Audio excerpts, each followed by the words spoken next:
Vamos abrir a palavra então em Efésios capítulo 3. Logo no primeiro verso, nos diz assim a palavra do Senhor. Por esta causa, eu, Paulo, sou prisioneiro de Cristo Jesus por amor de vós, gentios, se é que tendes ouvido a respeito da dispensação da graça de Deus a mim confiada para vós outros. Pois segundo uma revelação, me foi dado a conhecer o mistério, conforme escrevi há pouco, resumidamente, pelo que quando ledes, podeis compreender o meu discernimento do mistério de Cristo, o qual em outras gerações não foi dado a conhecer aos filhos dos homens, como agora foi revelado aos seus santos apóstolos e profetas no Espírito, a saber que os gentios são cordeiros, membros do mesmo corpo e coparticipantes da promessa em Cristo Jesus por meio do Evangelho, do qual fui constituído ministro, conforme o dom da graça de Deus a mim concedida, segundo a força operante do seu poder.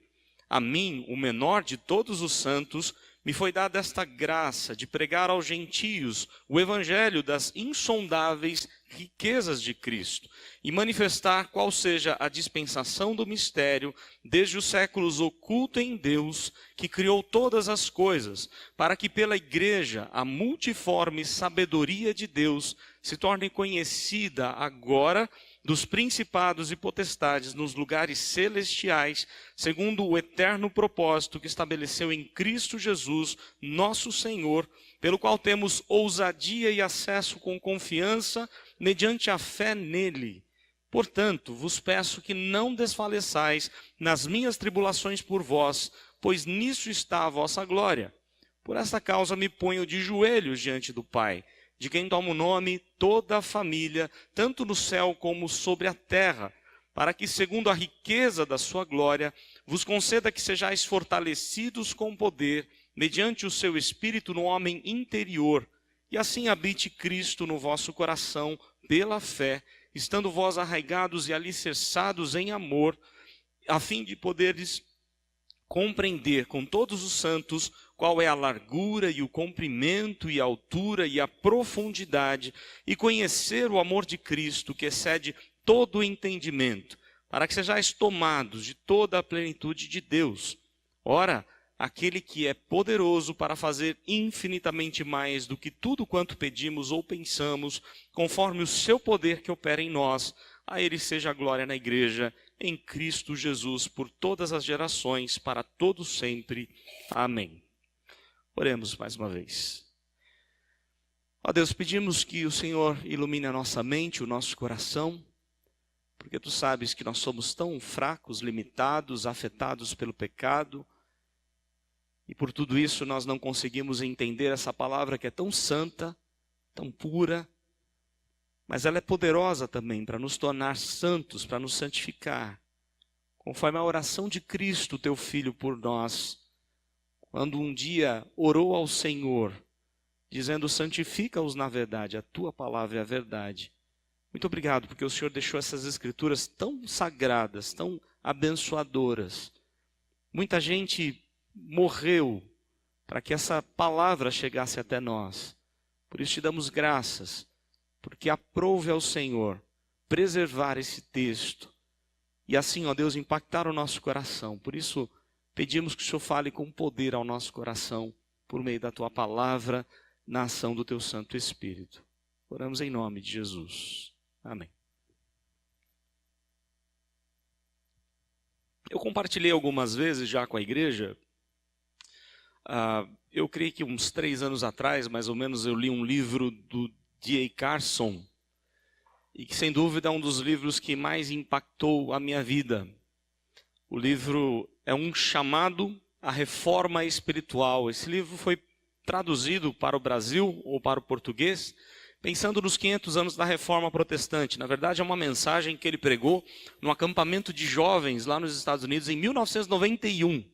E só alguns anos atrás chegou para a gente, né, na nossa língua, pela Casa Editora Presbiteriana, ou a Editora Cultura Cristã. E esse livro, ele sem dúvida impactou o meu coração por várias razões. Ele faz uma análise das orações na Bíblia, a análise das orações do apóstolo Paulo, principalmente. mas ele chama atenção, eu já compartilhei isso com a igreja, eu vou repetir.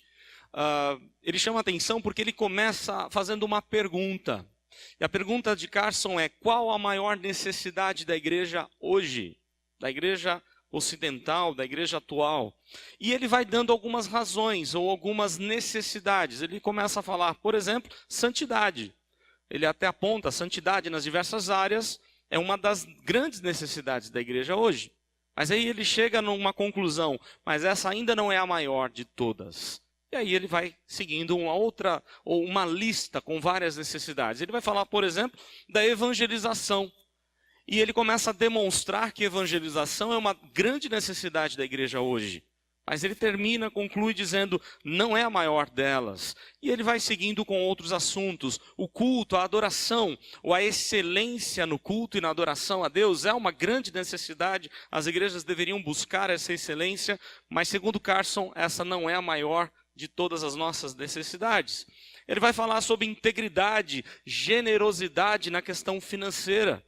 Até porque há muitas igrejas que não são íntegras nessa questão financeira, servindo de escândalo, não é? Quando as pessoas do mundo pensam em igreja evangélica, já pensam no quanto está ligado ao mau uso do dinheiro, a forma como o dinheiro é trabalhado, arrecadado. Então ele aponta que uma necessidade da igreja hoje é a integridade e generosidade financeira, mas ainda assim não é a maior delas. E ele vai seguindo, vai falar, por exemplo, na plantação de igrejas. É uma grande necessidade da igreja, mas não é a maior. E aí eu fui ficando cada vez mais curioso, né? Onde é que ele vai chegar? Com tanta coisa importante, não é a maior? E aí ele conclui, ainda na sua introdução, né? Olha como é rico só a introdução do livro. Na introdução do livro ele conclui qual é a maior necessidade da igreja. E segundo D.A. Carson, uma das maiores autoridades em Novo Testamento hoje, da atualidade, ele diz assim, a maior necessidade hoje da igreja é o conhecimento íntimo de Deus, é a intimidade com Deus. E aí ele vai apontar na sequência, logo após a introdução, ele vai apontar dizendo o seguinte, que antigamente nós tínhamos modelo de oração. Nós tínhamos pessoas que oravam de uma forma a impactar a geração ali. E as crianças, ele como criança, ele lembra disso. O quanto ele viu pessoas orando, o quanto ele ouviu as orações das pessoas, isso impactou o coração dele. Ele começa a compartilhar algumas experiências. E aí, segundo ele, nós estamos vivendo um tempo difícil no que se refere à intimidade com Deus, à vida de oração. E ele fala assim, nós temos hoje poucos modelos de oração para a nossa geração. A proposta de Carson, então, nós devemos voltar às Escrituras com relação a oração. E a argumentação dele é bastante interessante. Ele fala assim, todas as partes da nossa vida devem voltar às Escrituras. A ideia da reforma protestante, não é? É você retornar às Escrituras e ver aquilo que na sua vida precisa ser reformado. E ele faz a seguinte pergunta, por que não a nossa vida de oração?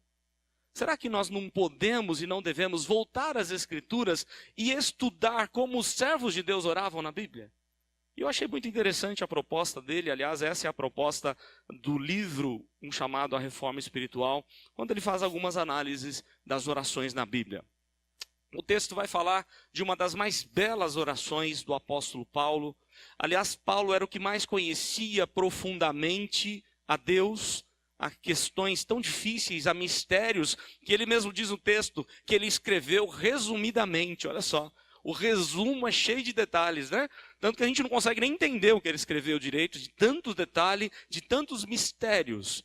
E assim Paulo, o que mais conhecia Deus, o que mais teve revelações da parte de Deus, dos grandes mistérios do Senhor, ele era o que mais se aproximava de Deus em oração, em vida íntima com o Senhor. Então, quanto mais você conhece Deus, mais você deve se curvar diante da majestade desse Deus grandioso. Os estudiosos falam que esse capítulo de número 3, principalmente a partir do verso 14, é considerado a essência da teologia paulina. Alguns afirmam que é o mesmo que o Monte Everest do apóstolo Paulo, dos seus ensinos. A ideia de que está aqui a essência de todo o seu ensino, ou o propósito de tudo isso que ele ensinou. Então pensem lá na carta de Paulo aos Romanos, por exemplo. Quanta riqueza de detalhes, de teologia que nós temos ali, do conhecimento de Deus. E aqui Paulo vai colocar todo esse conhecimento em prol da oração. Ele vai orar pela igreja, e uma das orações mais belas que ele faz para uma igreja, e uma das mais belas de toda a Bíblia.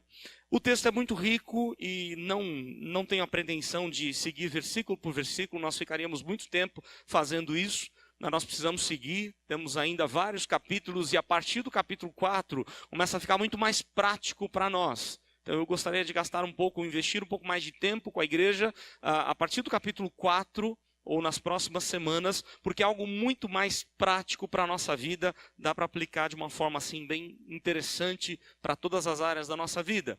Mas eu queria pontuar alguns versículos desse capítulo, apenas alguns versos. Primeiro, para falar que o capítulo é dividido em duas partes, conforme, com certeza, na sua Bíblia tem essa mesma divisão, até o verso 13 e a partir do verso 14. Então, a partir do verso 14 é a oração que ele faz, e ele termina com um louvor. Ok? Todos puderam ler ou acompanhar na leitura.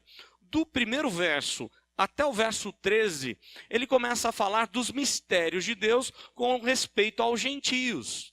Não sei se os irmãos lembram, mas ele está falando do plano de salvação. Desde o primeiro capítulo, ele fala dos eternos decretos de Deus em salvar o seu povo eleito. O Pai elegeu o seu povo, escolhe um povo, o Filho vai salvar esse povo, e o Espírito vai aplicar essa salvação e selar a salvação no coração desse povo. É o primeiro capítulo. No segundo, ele vai falar em como nós estávamos antes de recebermos a salvação. Mortos os nossos delitos e pecados. Mas pela graça fomos alcançados. Pela graça sois salvos, isso não vem de vós, é dom de Deus. Não é? Não é por obras, mas é pela graça de Deus que nós encontramos a salvação no Senhor. E a partir da segunda parte do capítulo, ele fala de que o gentio tem o mesmo acesso do que o judeu. Lembram que o povo de Deus lá do Antigo Testamento era o povo de descendência direta de Abraão. Não que era só o desejo de Deus salvar os judeus. O estrangeiro podia pertencer ao povo. Mas de uma forma especial, o povo de Deus era o povo de Israel. Agora, aqueles que não são descendentes de sangue de Abraão, eles também podem receber essa mesma salvação. É isso que Paulo está se referindo no primeiro verso. Por esta causa. Qual é a causa? A salvação dos gentios. Ele fala que ele então é prisioneiro de Cristo.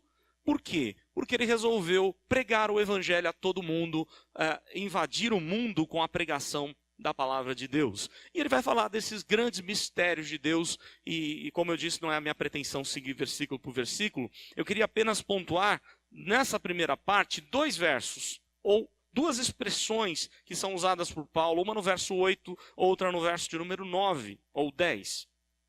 Primeiro no verso 8, ele diz assim: a mim, o menor de todos os santos, me foi dada esta graça de pregar aos gentios o evangelho das insondáveis riquezas de Cristo. Vejam só o que ele diz. Foi dado a ele uma graça de pregar o evangelho do Senhor Jesus, mas ele usa uma expressão, um superlativo aqui magnífico. Ele diz assim: a insondável riqueza do evangelho, né? As insondáveis riquezas do Senhor Jesus. E essa palavra insondável usada por Paulo é incompreensível, impossível de descrever. Quando você para pensar no evangelho, aliás, Paulo começa a sua carta aos Coríntios falando justamente sobre isso. É loucura o evangelho. Você já parou para pensar na mensagem do evangelho? O que é pregar o evangelho? É você falar de um Deus que amou o mundo de tal maneira. O homem se desviou do propósito de Deus, se afastou, está totalmente alienado de Deus. Você tem que então mostrar ao homem que ele carece da graça de Jesus.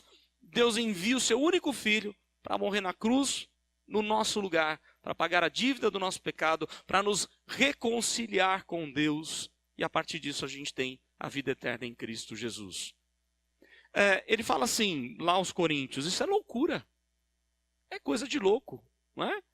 Aliás, se você pegar um exercício, faça uma pesquisa entre os grandes teólogos da atualidade. Vou dar algumas dicas. Faça uma pesquisa. Vejam como que cada um desses teólogos de hoje prega um evangelho. Você tem o Google hoje, a internet, é muito interessante. Nós fizemos esse exercício lá numa das aulas do mestrado, foi bastante interessante. Você saber como o Dr. Augusto Nicodemos prega o evangelho, né? Como o John Piper, como Paul Washer, tem alguns outros, eu não me recordo agora, mas todos eles falando, não se preocupe, pregue a simplicidade do Evangelho. Porque quem vai fazer a obra é o Espírito Santo de Deus. Ele faz a obra quando você prega o Evangelho, que é loucura. Você não precisa implorar para que a pessoa se arrependa, para que a pessoa se converta. Não faça isso não. Deus não está implorando nada não. Deus é Senhor absoluto. Apenas pregue o Evangelho. E você vai ver o que Ele faz na vida de alguém, na família de alguém, no país, numa nação inteira, por meio do poder do Evangelho. Paulo vai dizer as insondáveis riquezas de Cristo. Esse Evangelho que é tão riquíssimo, que é impossível de medir, de compreender. E aí Paulo vai falar agora no verso 10, para que pela igreja a multiforme sabedoria de Deus se torne conhecida agora dos principados e potestades nos lugares celestiais. Ele usa uma expressão também interessante, a multiforme sabedoria de Deus. E essa palavrinha multiforme, ela pode ser traduzida como várias faces. A ideia de que o Evangelho é como um diamante lapidado, ele tem várias faces, é uma joia preciosa. Olha só que interessante, o Evangelho é riquíssimo. Paulo diz isso aos Colossenses, toda a riqueza está na pessoa do Senhor Jesus. Nós temos em Cristo uma joia preciosa. E aí, essa ideia de multiforme era usada também pelos gregos como muitas cores. A ideia de algo, muitas cores, como um arco-íris e assim por diante. Ou roupas bem coloridas, os gregos usavam para definir animais bem coloridos, aves bem coloridas. Eles sempre usavam essa palavrinha multiforme. A ideia é, não importa como está a cor da sua vida hoje. Aliás, William Barclay diz isso, eu achei muito interessante o que ele fala com respeito à palavra multiforme usada por Paulo. Porque há momentos cinzentos na nossa vida, não é verdade? Há momentos que parecem sem cor. Há momentos que você não tem muito ânimo, muita alegria. Aliás, há um tipo de depressão que é causada pela ausência da luz do sol. Não sei se os irmãos sabem disso. Aqueles países mais cinzentos, com menos sol, as pessoas têm incidências maiores de depressão. Porque a vida tem cores. Não é? Nós vimos isso até com o Dr. Marcos Eberlin na semana passada, quando ele falava da beleza da criação e a diversidade de cores que Deus fez. Ele até brincou dizendo como Deus gosta de cor, como Deus pintou esse mundo, né? Com cores magníficas, maravilhosas. E aí Paulo vai dizer a multiforme, as várias cores da sabedoria de Deus. Deus tem sabedoria para você em cada momento da sua vida, em cada cor. De repente a sua vida está legal, está bem alegre, com muitas cores, mas há momentos que há aquela cor mais cinzenta, mais difícil, até mesmo momentos de trevas que nós enfrentamos por passarmos pelas tribulações da vida. E aí William Barclay faz essa aplicação. Deus tem graça e sabedoria para cada momento especial, ou até mesmo os momentos difíceis da sua vida. Só apenas 2 detalhes do que o texto fala aí nessa primeira parte. Eu quero focar um pouquinho mais na segunda parte, que é a oração do apóstolo Paulo. Aí ele vai, a partir do verso 14, fazer a sua oração pela igreja. E ele diz assim, verso 14: por esta causa me ponho de joelhos diante do Pai, de quem toma o nome toda a família, tanto no céu como na terra. E aí alguns detalhes que eu queria parar com os irmãos aqui para estudar. O verso 16, ele diz assim: para que, segundo a riqueza da sua glória. Isso é importante. Por quê? Eu já falei aqui, mas a ideia de glória na Bíblia vem-se nos atributos de Deus. Eu já fiz esse exercício com os irmãos, vou fazer novamente. Quais são alguns dos atributos de Deus? Alguém pode me falar aí com a voz forte? Qual um dos atributos de Deus? Oi? Soberano. Deus tem controle sobre todas as coisas, domínio sobre tudo. Ele é soberano. É um atributo de Deus. Qual mais? Onipotência, pode todas as coisas. Onipresença, não é? Está em todo lugar. Onisciência, sabe de todas as coisas. Amor, bondade. Você já parou para pensar que se nós ficássemos aqui fazendo uma lista dos atributos de Deus, nós não esgotaríamos eles? Porque Deus é infinito, é inesgotável. Eu falava ontem para uma garotadinha, os adolescentes da Sinodal, lá na igreja de Paulo e Ceia, de que vida eterna é uma surpresa a cada dia, onde Deus vai revelar algo novo sobre ele para você. E você vai passar a eternidade vivendo isso. Olha que legal. Deus é inesgotável. E quando você pensa em glória, conforme Paulo diz aqui, para que segundo a riqueza da sua glória, é a junção de todos os atributos de Deus. Isso é glória. Deus é cheio de glória, de majestade, porque Ele tem vários dos seus atributos. Aliás, um tão importante para os nossos dias, justiça. Não é? A gente só pensa nos bons, né? Mas Ele é justiça também, que é bom demais. Para todos nós sabermos que com Deus não se brinca, ou de Deus não se zomba, conforme diz a palavra, aquilo que o homem semear, isso ele vai ceifar. Mas olha só, o texto diz assim, para que, verso 16, para que segundo a riqueza da sua glória, ou seja, com todos os seus atributos, ele nos conceda o quê? Ou vos conceda que sejais fortalecidos com poder mediante o seu Espírito no homem interior. Ele vai fazer aqui 2 pedidos apenas na oração. Olha só, a oração talvez mais rica da Bíblia tem 2 pedidos. Olha que interessante. Quando a gente se apresenta diante de Deus, a gente faz uma lista de pedidos, né? A gente tem tanta coisa para pedir para Deus, e pode pedir. Não é? A gente pode pedir, não há nenhum problema nisso. Mas Paulo vai fazer apenas 2 pedidos. O primeiro pedido aqui dele, ele diz assim, para que vos conceda que sejais fortalecidos com poder. Mas olha só, poder para quê? Mediante o seu espírito no homem interior. Paulo não está preocupado com o homem exterior. Ele não está preocupado com as coisas dessa vida, ele está preocupado com o coração. Ele está dizendo assim para a igreja, igreja, preocupe-se com o seu caráter. Preocupe-se com a sua vida espiritual. Preocupe-se com aquilo que realmente faz toda a diferença. Invista no seu homem interior e não no exterior. Porque o exterior um dia vai ser destruído. Você vai parar numa cova. A ideia é essa. A gente se preocupa tanto com a beleza externa, com o corpo, não é? Não que seja errado, é correto cuidar do corpo, malhar e tudo mais. Isso é bom e é bíblico. O corpo é templo do Espírito Santo. Mas será que nós não estamos cuidando mais da nossa aparência física do que da nossa vida espiritual, da nossa vida com Deus? E Paulo vai dizer, olha, que a igreja possa cuidar mais da sua vida interior. Muito mais do que o exterior, que cuide mais da vida interior. E aí eu fiquei pensando, porque nós temos pessoas, né, e todos nós conhecemos, há pessoas mesmo na igreja, que são pessoas já idosas, que já não têm mais o mesmo vigor físico que tinham enquanto jovem, isso é natural, não é? Chega uma hora que fica difícil a gente começa a ter vários problemas de saúde, a gente tem que ir várias vezes no médico e coisas assim. Mas é interessante como você olha para pessoas, às vezes até de muita idade, mas ela passa uma graça da parte de Deus para a gente. Você já parou para pensar nisso? São pessoas cheias do Espírito Santo de Deus. São pessoas piedosas, tementes a Deus. Que a gente gosta de estar do lado. Que quando a gente tem algum problema, a gente gosta de ligar para ela e pedir oração. Não é assim?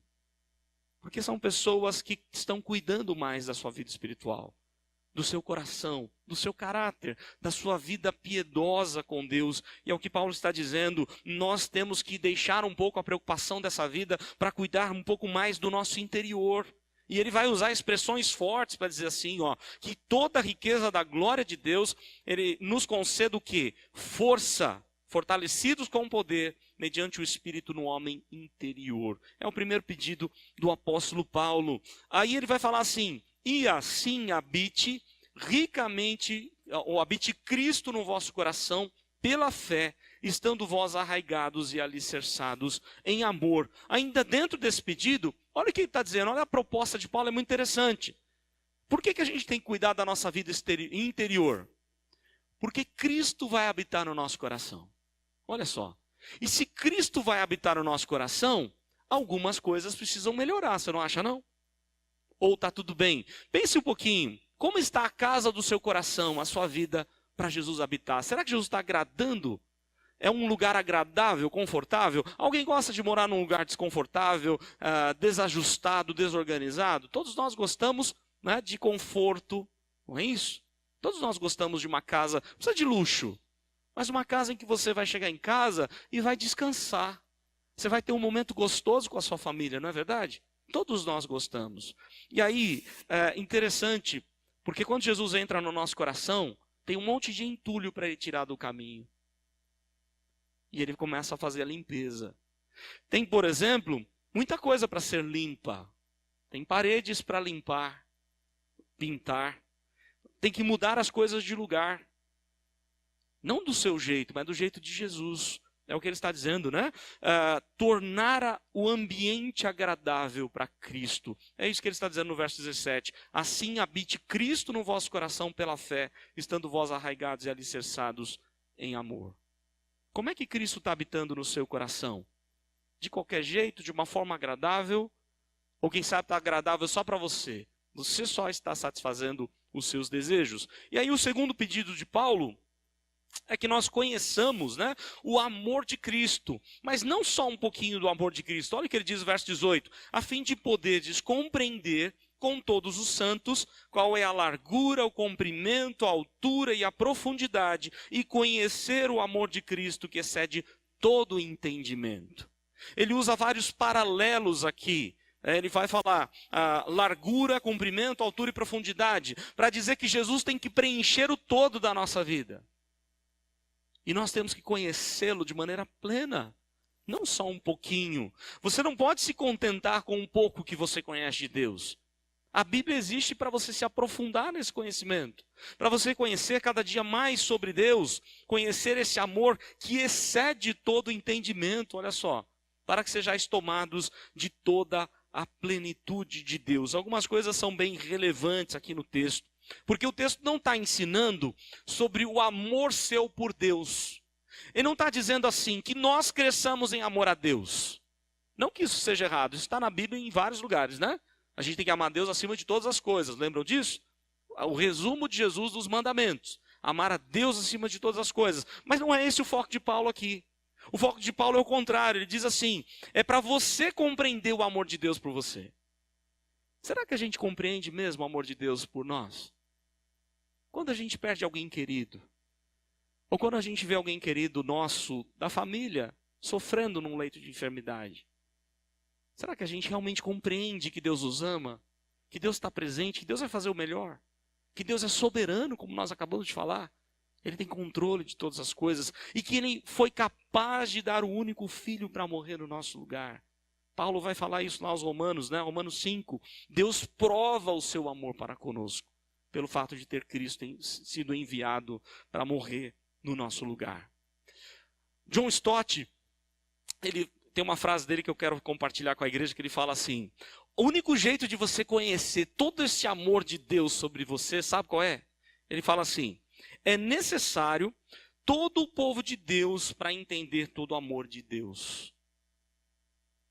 O que Deus faz na vida particular de cada um dos crentes, de todas as épocas. Você junta tudo isso e fala, esse é o amor de Deus por mim. Porque Deus sempre faz o melhor. A mesma bênção que Deus deu para os servos da Bíblia, para os servos do passado, Ele faz hoje. Ele opera hoje, Ele continua caminhando hoje com a gente. Do mesmo jeitinho que Ele caminhou lá no deserto os 40 anos. Deus está presente do mesmo jeito, aliás, de uma forma muito mais plena. Vocês lembram como é que Deus estava presente lá no tabernáculo, aliás, no deserto? No Santo dos Santos, lembram disso? No tabernáculo, Santo dos Santos. Aí Paulo vai escrever aos Coríntios, dizendo assim, que nós somos o Santo dos Santos, o templo de habitação do Espírito de Deus. Algo que só uma vez por ano o sumo sacerdote chegava à presença de Deus. Você chega todo dia, toda hora, todo segundo. Você é templo de habitação do Santo dos Santos, é templo de habitação de Deus. Então olha só, ele vai falar que nós temos que conhecer todo o amor de Deus. Nós temos que ter intimidade com Deus. A ideia de conhecimento é de relacionamento. Relacionamento íntimo com o Senhor. E aí eu vou terminar da forma como Paulo termina, fazendo um louvor. Verso de número 20. Ora, aquele que é poderoso para fazer infinitamente mais do que tudo quanto pedimos ou pensamos, conforme o seu poder que opera em nós. A ele seja a glória na igreja em Cristo Jesus, por todas as gerações, para todos sempre. Amém. Olha só como é que ele diz. Deus é poderoso. Deus é onipotente para fazer qualquer coisa. Não há nada difícil para o Senhor. Para nós há questões difíceis. Aliás, traduziram um livro, eu acho que foi a Casa Editora Presbiteriana, traduziram um livro do Francis Schaeffer, um filósofo inglês, Francis Schaeffer, teólogo muito importante na vida da igreja, mas traduziram de uma forma equivocada. Eu lembro que no tempo do seminário nós discutíamos isso lá no seminário. A tradução do livro era O Deus que Intervém. O problema é que Deus não intervém em nada. Intervir é quando você não tem controle sobre algo. E o exemplo que a gente pode dar: você tem duas crianças brigando. Você pode separar aquela briga, não pode? Você pode, você tem autoridade, você tem força o suficiente para separar a briga das duas crianças. Então você vai intervir para que eles parem de brigar. Mas Deus não precisa intervir, Ele tem tudo sob seu controle. Você nem sabe quando aquela briga começou entre aquelas duas crianças, mas Deus sabe de todas as coisas, Deus controla todas as coisas, Ele é Senhor absoluto de tudo o que acontece, nem um fio da cabeça cai da nossa, cai da nossa cabeça, né? Nem um fio cai sem que Ele permita, Ele conta cada um, nem uma folha cai de uma árvore que Ele não saiba, nem um pardal cai morto se não for pela vontade de Deus. Então Deus é onipotente, Ele pode todas as coisas, não há nada difícil para Ele, mas ao mesmo tempo Deus é generoso, Ele ama abençoar o seu povo, Ele ama o seu povo, então nós podemos nos achegar com essa confiança: eu tenho um Deus que é poderoso para fazer infinitamente mais do que tudo quanto eu peço. Olha só que bênção. Isso faz a gente confiar mais em Deus, faz a gente agradecer a Deus, como ele termina: a Deus seja a glória na igreja em Cristo Jesus por todas as gerações. Tudo isso Ele vai fazer não somente por você, mas principalmente para a glória do seu Filho.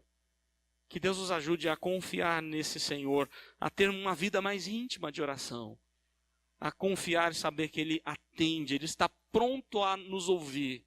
E quanto mais eu orar, não é por conta da minha oração não, mas quanto mais eu orar, eu vou estar próximo de Deus, eu vou cumprir o propósito da minha existência, que é viver para a glória de Deus, e automaticamente eu vou receber muitas bênçãos da parte de Deus.